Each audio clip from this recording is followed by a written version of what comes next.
एक बार बुद्ध एक गांव से गुजर रहे थे, लेकिन उस गांव में लोगों के बीच गौतम बुद्ध को लेकर गलत धारणा थी, जिस कारण वो बुद्ध को अपना दुश्मन मानते थे।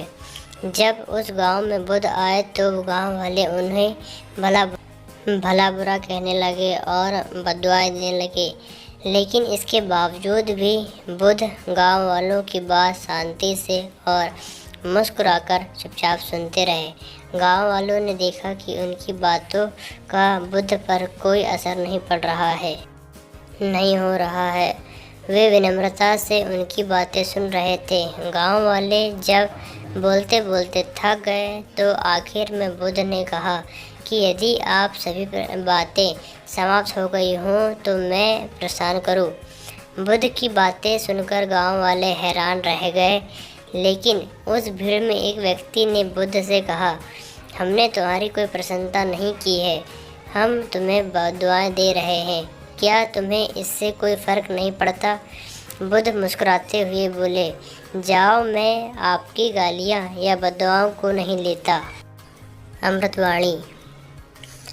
आपके द्वारा दी गई गालियों से भला मेरा क्या होगा, जब तक कि मैं आपकी गालियों को स्वीकार ही नहीं करता, इसका कोई परिणाम ही नहीं होगा। जानते हैं, कुछ दिन पहले एक व्यक्ति ने मुझे बहुत सारे उपहार दिए, लेकिन मैंने उसे लेने से मना कर दिया। जब मैं लूँगा ही नहीं तो मुझे कैसे दे पाएगा?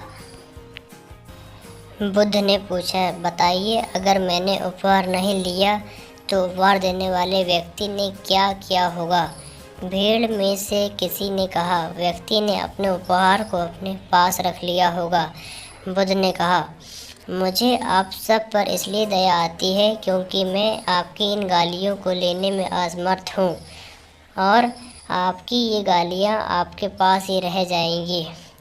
इस कहानी से हमें यह सीख मिलती है, भगवान गौतम बुद्ध के जीवन में जुड़ी इस कहानी से हमें यह सीख मिलती है कि अक्सर अपने दुखों का कारण दूसरा को समझते हैं, लेकिन असल में यह हम पर ही निर्भर करता है कि हम वास्तव में क्या लेना चाहते हैं, खुशी या गम, उदासी या मुस्कान, दुख या सुख। यकीन मानिए, ये छोटी सी कहानी जीवन में एक बड़ा बदलाव ला सकती है।